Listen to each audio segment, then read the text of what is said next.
Pilipinas. Balitang IATF muna po tayo ha. Kung inyong matatandaan, nag-issue inyong IATF ng isang resolution tungkol sa bagong testing at quarantine protocols sa mga galing sa green at yellow list countries. Kung maalala nyo, yung mga bakunado na, ang ang protocol po ngayon ay facility quarantine, and on the 5th day, kukuha ng PCR. Kung negatibo, mag-home quarantine hanggang 10th day.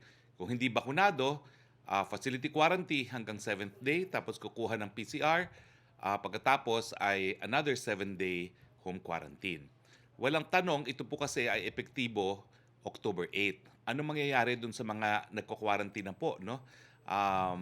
Bago mag-October 8. Ang mabuting balita po, naglabas po ng bagong resolution ang inyong IATF na ginagawang retroactive po ang applicability ng bagong protocols sa mga dumarating galing sa green at yellow lanes.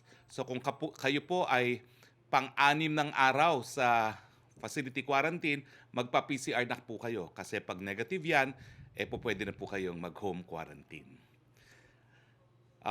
Inatasan din po ng inyong IATF sa concerned agencies na tiyakin na maayos na magpapatupad ng pagtanggap sa National Digital Certificate of Foreign Government na tumatanggap ng VaxCert-PH sa ilalim ng Reciprocal Agreement or WHO-issued ICV.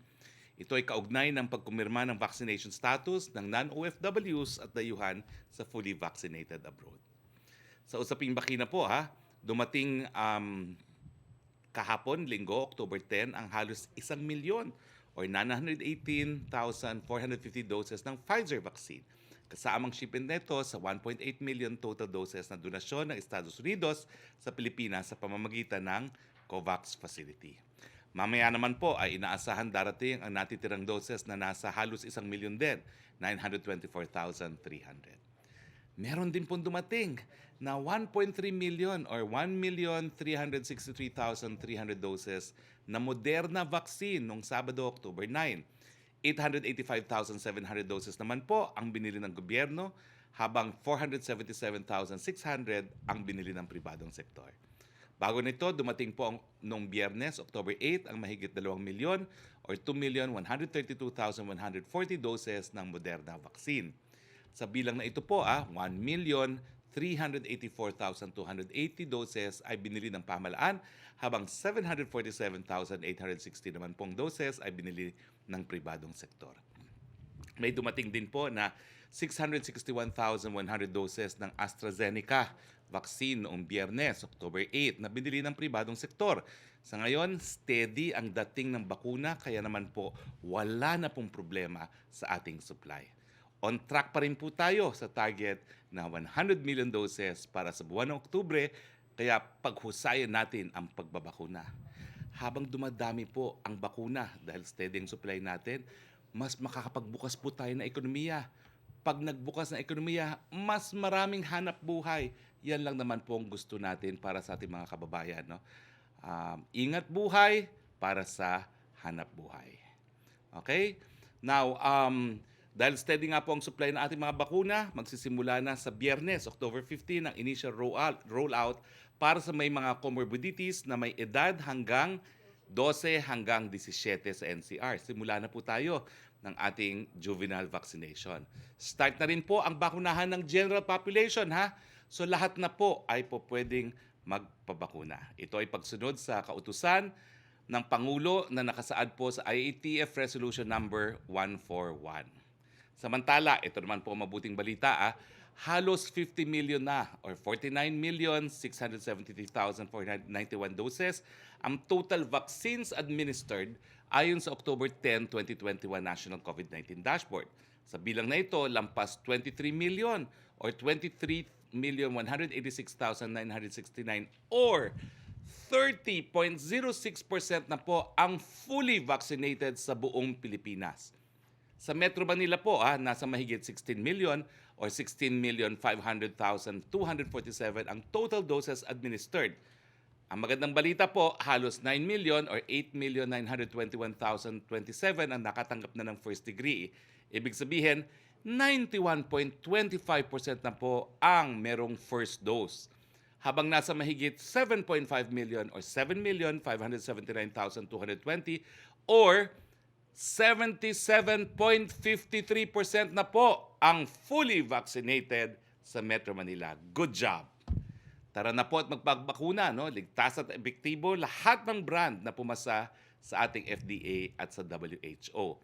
Ayon sa Center for Disease and Control or CDC ng Amerika, ito ang mga bakunang kanilang tinatanggap for intended travel sa Estados Unidos simula Nobyembre. Ito po ang Pfizer, Moderna, J&J Janssen, at kasama rin yung mga aprobado ng WHO gaya ng AstraZeneca, Covishield, at syempre yung nagagamit natin sa Pilipinas, Sinopharm at Sinovac. Sa Europa naman po, ito rin ang mga bakunang kinikilala. Pfizer, AstraZeneca, iba-ibang brand po yung AstraZeneca, no? Yung Vaxzevria, yung SK Bioscience, at saka yung Covishield Janssen. Yung Moderna, at yung ginagamit natin, Sinopharm at Sinovac. Mabuting balita po yan. Sa COVID-19 update naman po, nasa 12,159 ang nai-report na bagong kaso ayon sa October 10, 2021. Now, bumaba po talaga ang ating R0, no? Nasa 0.61% na po, no? Ibig sabihin, we are now within the recommended level of 1%. Ang inaantay na lang po natin ay bumaba yung ating positivity rate kasi ang positivity rate natin ay nasa 13 pa rin. Ang kinakailangan po natin ay mapababayan sa 5. At ang ating ang mga kaso ay bumababa po ng 29% bumaba, lowest since August 6 to 12. Okay? So, good job again, Philippines. Patuloy ang pagtaas ng ating recovery rate po. Nasa 95.1% na po ito. Ang mga bagong kaso po ngayon ay ang bagong kaso po ng COVID ay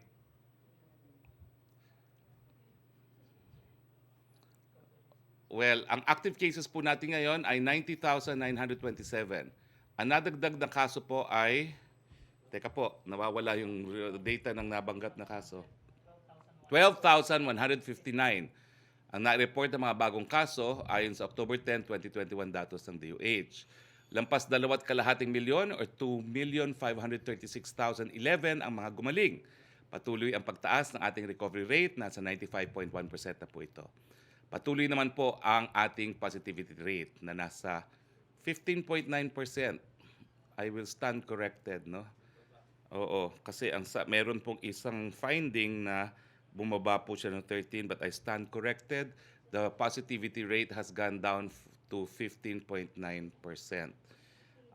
Pero malaking bagay po yan kasi nung kailan lang, no, parang 25% po yan. Pero we still have to aim na pababain po yan hanggang 5%. Huwag natin kalimutan po, mag-mask, hugas iwas, maging ligtas sa COVID-19 at huwag pumunta sa 3 Cs, close, crowded, close contact. Samantala, nasa 39,624 ang binibuhay ng buhay dahil po sa coronavirus, nakikirapay po kami. Nasa 1.49 po ang ating case fatality rate. Ito naman po ang kalagayan ng ating mga ospital, no? Mabuting balita po, sa Metro Manila, nasa moderate risk na po ang ICU beds natin at 69%. Pagamat sa buong Pilipinas, nasa 70% pa rin po. Kaya high risk ang buong Pilipinas. Pero Metro Manila, moderate risk na po ang ICU beds. At wala na pong banta sa lahat ng mga kama natin. Sa isolation beds, 54% na lang po nagagamit. Sa Metro Manila, 44% na lamang. Sa ward beds, 56% na lang po nagagamit. Sa Metro Manila, 50% na lang.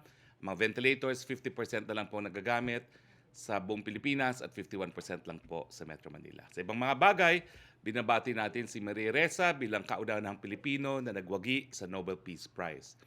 At siyempre po, nakikiramay rin po kami sa pagyao ni Commission on Human Rights Chairman Jose Luis Martin Chito Gascon.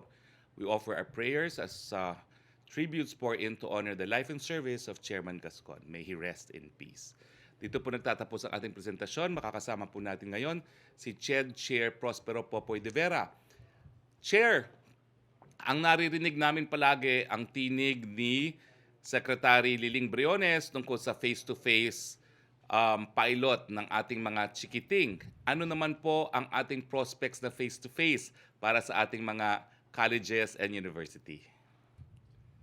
Thank you, Smoksari. Actually, nauna tayo nagsimula. Noong January pa tayo, nung pinayagan ni Pangulo, ang limited face-to-face sa medicine and allied health sciences. So 11 degree programs mula noong January ay nagsimula ng limited face-to-face at 181 ang mga pamantasan na na-inspect jointly by CHED, by DOH, by the local governments at pinayagang magbukas ng limited face-to-face. Yung 181 schools na yan, ang total number of degree programs na pinayagan na mag-limited face-to-face ay 301 as of last couple of weeks. No? Kaya ang number of students na pinayagan na mag-limited face-to-face ay 21,000 students and more than 1,000 faculty members. So ang magandang balita ay itong mga nakaraang buwan, napakababa ang infection rate, less than 1% para sa mga estudyante at 1.41% lamang sa mga faculty na nagfe-face-to-face ang na-infect ng COVID. Lahat sila ay asymptomatic, walang namatay, walang na-ospital sa kanila. So ang ibig sabihin, yung guidelines na inisyu ng CHED at DOH ay mahigpit at protektado ang kalagayan ng ating mga estudyante at faculty members. Kaya nagpapasalamat ang komisyon dahil pinayagan na ni Pangulong Duterte na i-expand yung limited face-to-face mula doon sa original na medicine and allied health sciences, pinayagan na sa engineering and technology courses, sa hospitality, hotel and restaurant management, tourism, travel management, at marine engineering at marine transportation. Itong next batch, Spoksari, ang pinakamalaki kasi madaming eskwelahan ang merong engineering and technology courses. So ang tansya namin dyan, lagpas 20 degree programs ang papayagang mag-limited face-to-face. Na-issue ko na yung guidelines para sa mga eskwelahan. Sila ngayon ay nagsisimula ng mag-apply para ma-inspect at matignan at mapayagang magbukas. Kaya all systems go na as far as higher education is concerned dito sa mga limited face-to-face. So all in all, more than 30 programs, degree programs are now allowed to do limited face-to-face all over the country. Ang isa pang magandang balita na aming nalaman doon sa aming pag-monitor sa ground level ay marami sa ating mga universities ang mataas ang vaccination rate. Dahil doon sa unang batch ng mga pinayagang mag-face-to-face, pumayag ang Department of Health na i-classify ang mga estudyante at mga guro doon sa limited face-to-face for medicine and allied health sciences bilang frontline workers. Kaya sila ay na-classify as A1. At ang IATF naman noong Abril ay pumayag na itaas ang classification ng education frontliners from B1 to A4. So yung mga pamantasan na maganda ang kanilang pakikipag-ugnayan sa kanilang local governments ay mataas ang kanilang vaccination rate. Halimbawa, ang Mariano Marcos State University sa Ilocos Norte, dahil meron silang medical and allied health programs, meron pa silang malakas na koneksyon sa ospital, 91% ng kanilang faculty, 97% ng mga estudyante na face-to-face ay bakunado na. Kaya't meron tayong naidagdag na another layer of protection para sa ating mga estudyante. Itong mga nakaraang linggo, nagsimula ng mag-report ang mga pamantasan sa kanilang vaccination program dahil nga paparating na ang mas maraming bakuna, kaya sila tututukan natin. Ang napansin natin, yung mga lugar na medyo malayo sa Metro Manila at medyo kapos ang mga vaccines, medyo mababa pa ang percentage ng nabakunahan ng mga empleyado at mga estudyante, no? Halimbawa sa Aklan State University, 79% ang hindi pa nabakunahan. Sa Palawan State University, 66% ng mga estudyante. Ang University of Eastern Philippines sa Samar ay between 50 to 72% ang vaccination nila across campuses. At sa Davao de Oro State College ay 26% pa lang ang mga nabakunahan. No? So medyo mababa kasi siguro kulang pang supply sa mga lugar na yan.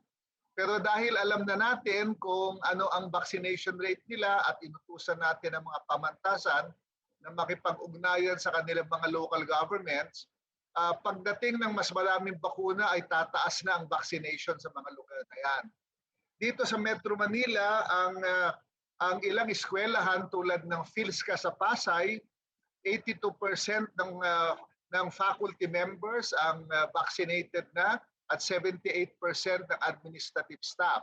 So sila ay masipag na tinututukan ang vaccination kahit na sa Zamboanga, sa mga pamantasan doon, 66% ng kanilang education faculty and employees are already vaccinated. No?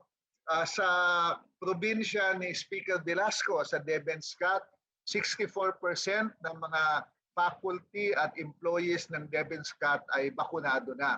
So natututukan natin per school ang pagtutok natin ngayon sa mga higher education institutions.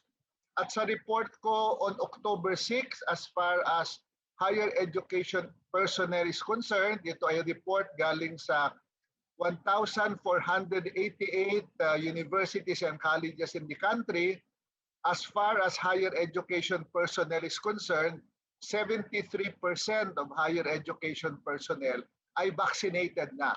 So malapit na tayo doon sa percentage na kailangan para maging ligtas talaga sila. So sa Miyerkules, palagay ko kasama yata kita dito, Spokesperson, ang ginagawa ng CHED ngayon ay gumawa na ng caravan, vaccination caravan sa iba't ibang lugar ng Pilipinas. So October 13, Wednesday, kami pupunta sa Mabalacat City College at Our Lady of Fatima University sa San Fernando, Pampanga para magbakuna ng mga estudyante nila. About 1,500 students will be vaccinated during that day. At sa susunod na araw, October 14, pupunta sa University of Southeastern Philippines sa Davao para magbakuna ng obserbahan yung pagbabakuna ng 100 higher education personnel at 100 students. At sa susunod na linggo, sana masamahan mo din kami dito, Spokesperson, magbabakuna naman tayo ng mga 300 student athletes sa UP College of Human Kinetics. Ito yung mga student athletes sa NCAA at UAAP sa iba't ibang lugar sa Manila. Gagawa tayo. This is to highlight the urgency of vaccination and encourage all education personnel, faculty, administrators, and students to immediately get vaccinated. Dahil marami ng bakunang papadating at nag-utos na ang Pangulong Duterte na simula October 15, talagang puspusan na ang ating pagbabakuna ng ating mga mamamayan. Yan ang aking report, Sec.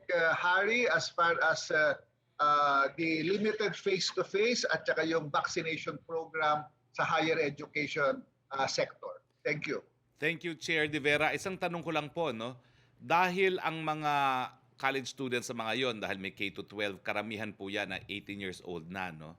At dahil sa Metro Manila po, halos 80% na ang ating nabakunahan, meron ba kayong fearless prediction kung kailan aasahan na mag-face-to-face? Although this is non-binding, estimate lang po. Dahil syempre it is dependent on the decision of the President, no? Estimate lang. Spokesperson, doon sa naunang sektor, yung medical and allied health sciences, nung nagtumaas ang infection rate sa Metro Manila, humingi ang mga pamantasan ng otorisasyon na payagan pa rin sila mag-limited face-to-face kahit na sila ay nasa nasa restricted area at pinayagan naman ng Pangulo ito. Ito'y dahil sa implementasyon, napansin natin na very careful ang mga eskwelahan.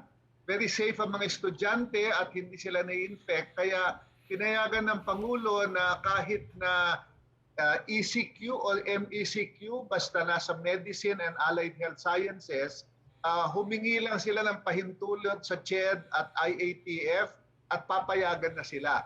So yung ating mga limited face-to-face sa Metro Manila, sa Medicine and Allied Health Sciences, tuloy-tuloy na ang kanilang face-to-face dahil mataas ang kanilang vaccination rate, yung mga eskwelahan. So ang basis natin kung papayagan sila ay kung yung protocols ay nasusunod, kung yung guidelines at nasusunod, at kung yung vaccination level ay mataas na.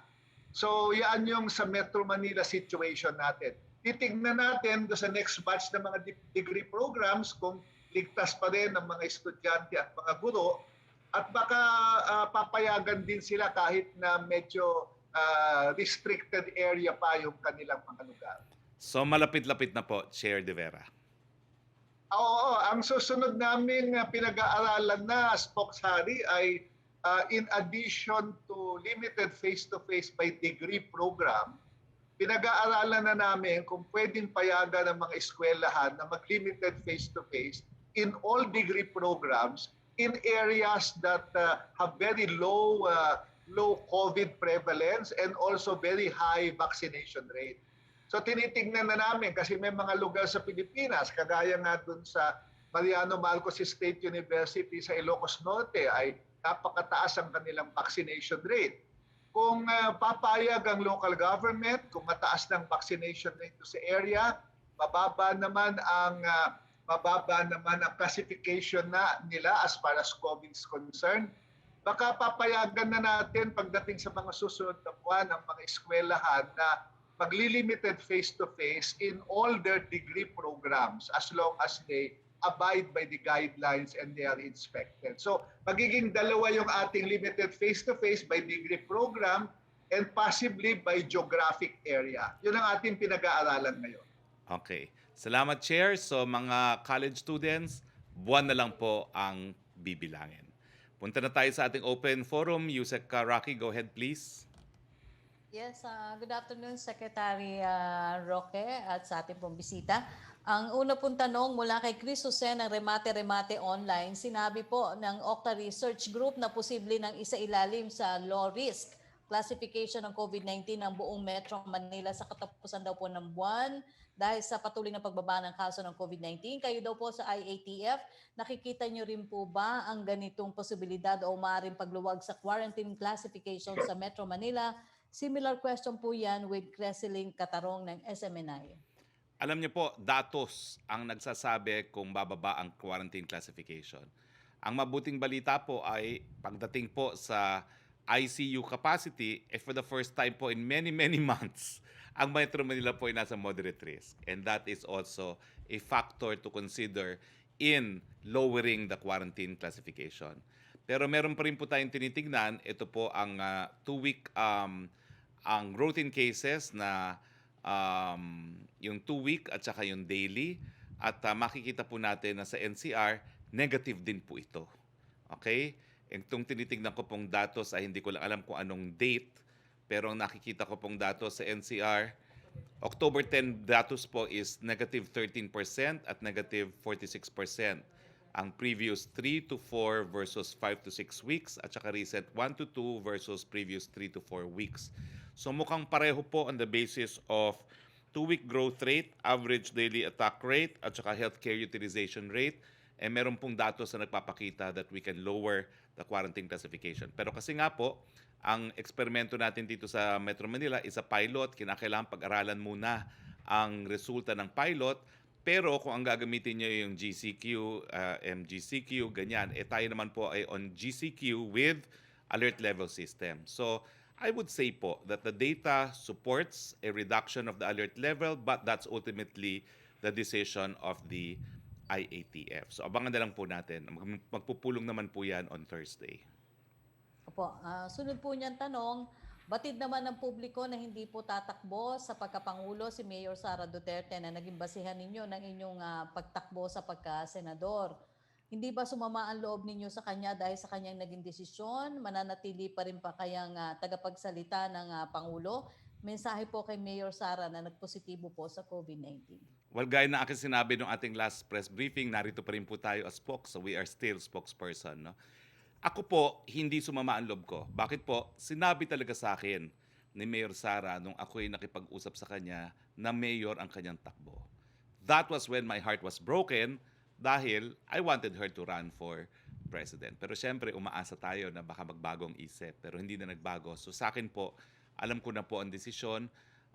I was still praying and hoping na magbabago, pero wala pong dahilan para sumakit ang aking loob. Ang aming huling pag-uusap po ni Mayor Sara was on last Friday. At ang sabi ko na lang, in due course, kailangan po natin pag-usapan kung anong gagawin sa mga supporters ni Mayor Sara na siyempre po, umasa na siya itatakbo. Pero wala pong samaan ng loob. No?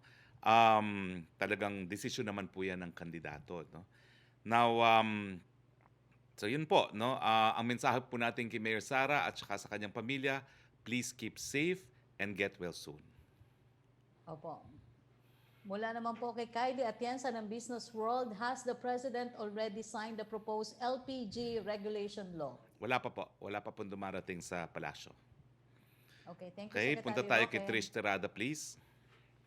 Hi, good afternoon, Spokes Harry. Sir, narinig ko po kanina, binati niyo po si Miss Maria Ressa for her win in the Nobel Peace Prize, no? But sir, can we have a bit of an elaboration? Because usually, Malacañang would release statements congratulating Filipinos who achieved something, whether in the country or abroad. But what can you say about the Nobel Peace Prize awarded to Miss Ressa? What does that mean for the government? Well, it's a victory for a Filipina and we're very happy for that kasi wala naman pong utak talangka dito sa Malacañang. But of course, it is true that there are individuals who feel that Maria Ressa still has to clear her name before our courts, as in fact, she's a convicted felon for libel, cyber libel in the Philippines, and she faces other cases in the Philippines. Now, that's for the courts to decide. Now, of course, we are also mindful of a very articulate article written by national artist F. Sionel Jose. And perhaps we should quote F. Sionel Jose because it does not help if this comes from Malacañang. So this comes from a national artist. I've criticized Duterte, but not on press freedom. The Philippine press is alive and well, not because of Maria Ressa. No writer is in jail. There is no censorship. Duterte hasn't closed a single newspaper or radio station. The closure of ABS-CBN was made by Congress, which did not renew the ABS-CBN franchise. Sure, he influenced Congress, but the real issue against ABS-CBN, as I have pointed out, is not press freedom, but money, politics, power, and its abuse by the Lopezes who own the TV network. Sure, journalists have been killed in the Duterte regime, but just as it was in the past administrations. But those killings cannot be laid at Duterte's door. Usually, they are made by minor politicians or officials attacked by journalists.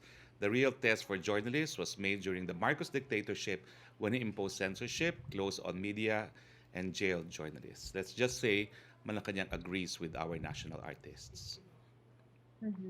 But sir, what about the sentiments? But because right now in this modern times, oppression or yung yung attack sa journalism doesn't just come in the form of killing or complete censorship, but in a way the actions, some would say, would have created a chilling effect among other journalists, among media institutions.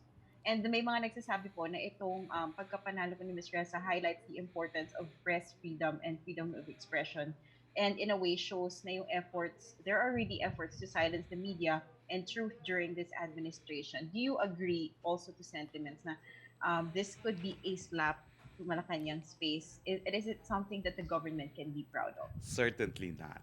It is not a slap on the government. It was made by private individuals in Norway. We respect their decision, but as I said, criminal liability of Maria Ressa remains pending in our courts, and we leave it to our courts to decide on her fate. There is no slap there because, as everyone knows, no one has ever been censored in the Philippines. You cannot blame Congress for not renewing the franchise of ABS-CBN because that is one of their powers. That is not an order emanating from the executive, nor is it a matter within the jurisdiction of the executive. Mhm. Sir, no direct censorship, no blatant censorship, but what about yung sentiment, sir, that the actions that the government took could have created chilling effect on other media institutions, on journalists? A journalist who claims a chilling effect should not be a journalist. Mhm. All right, sir, just on another topic, yung dun po kanina follow-up answer dun sa Okta research, is the IATF now preparing for an alert level 3 scenario?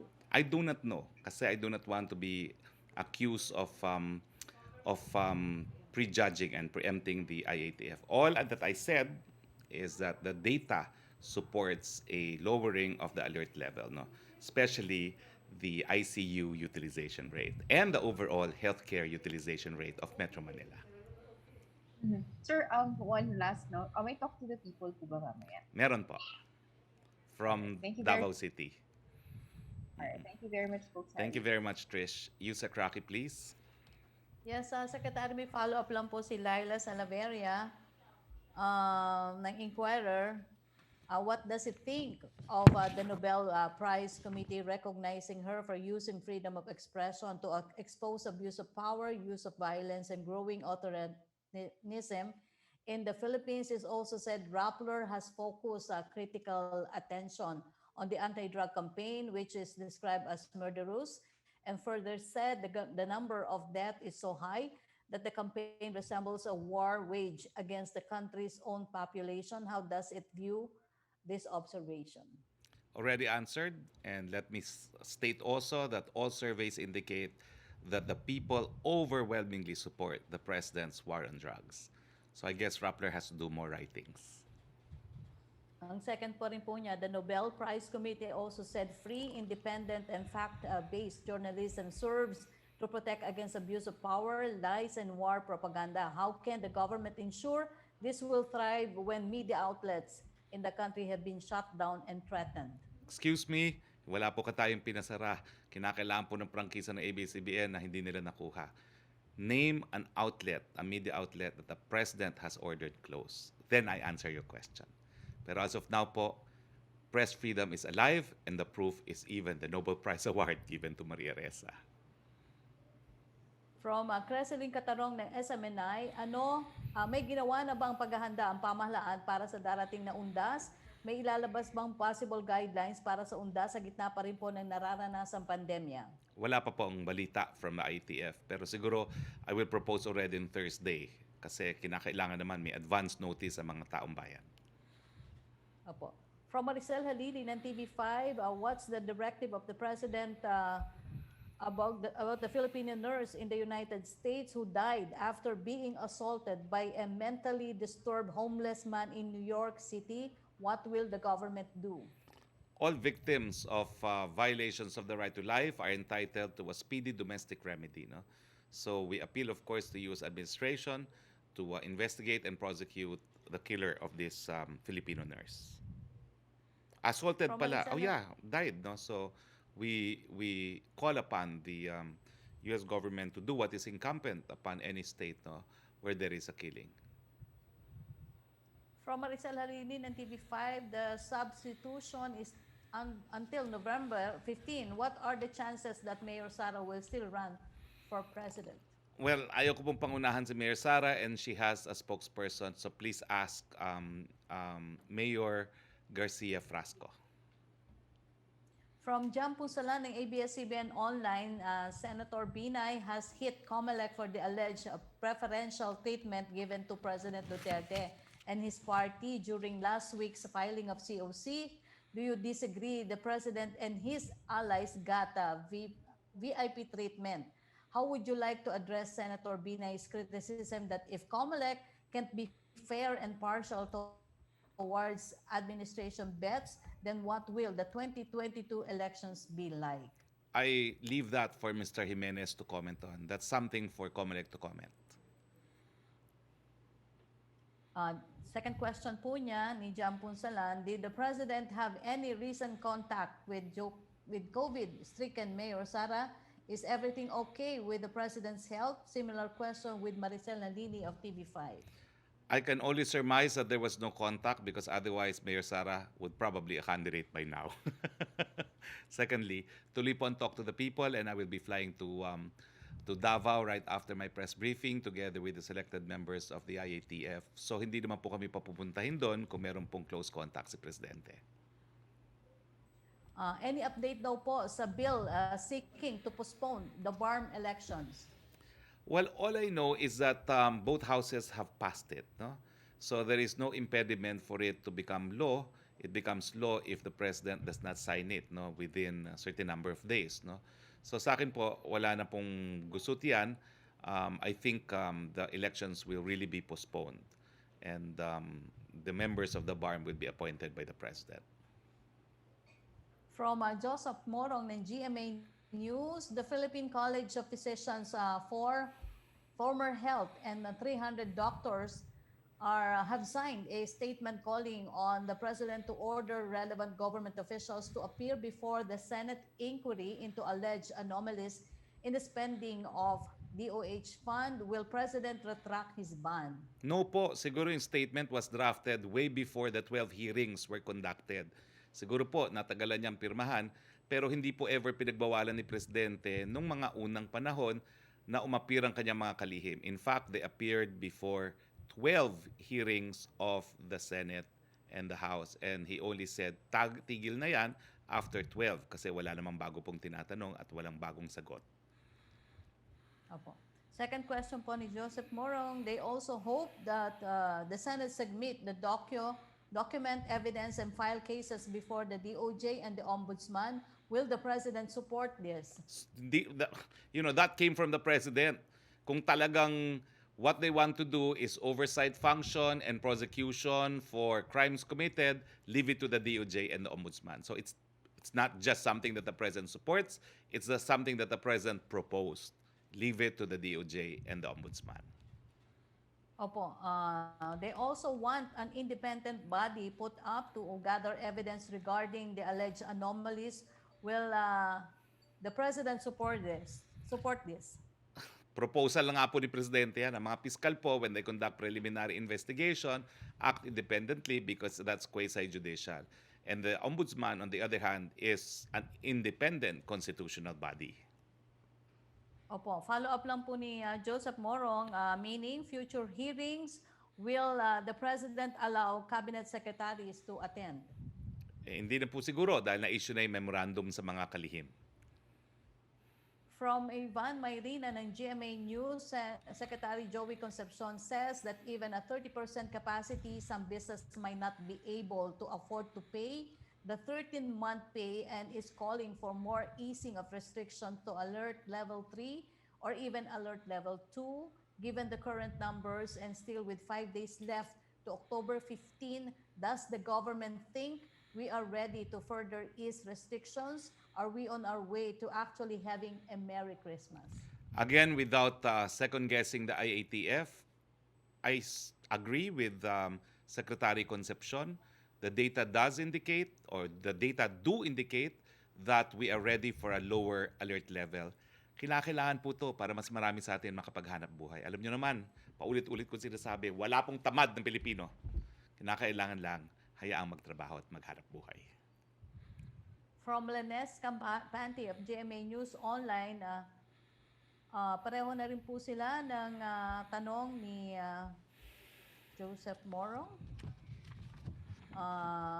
From Ace Romero, what are the chances daw po of Metro Manila being downgraded from alert level 4 to alert level 3 beginning October 15? I would say it's a high chance of a lowering of alert level. Okay, thank you, Secretary Roque. Maraming salamat po. Bago po tayo magtapos, ay binabati ko rin ko pala, no? Si Congressman Charlie Cuangco at si dating Deputy Spokesperson China Hoxon sa kanilang pag-iisang palad, no? I wish them a lifelong of bliss and happiness in their marriage. So maraming salamat, Chair De Vera, maraming salamat Yusek Roque, maraming salamat sa lahat sa ating mga kasama sa Malacañang Press Corps. Sa ngalan po ng inyong Presidente, Rodrigo Roa Duterte, ito po inyong Spokes Harry Roque nagsasabi, Tuloy-tuloy po ang bakuna dahil sigurado ang better Christmas para sa lahat. Magandang hapon po, Pilipinas.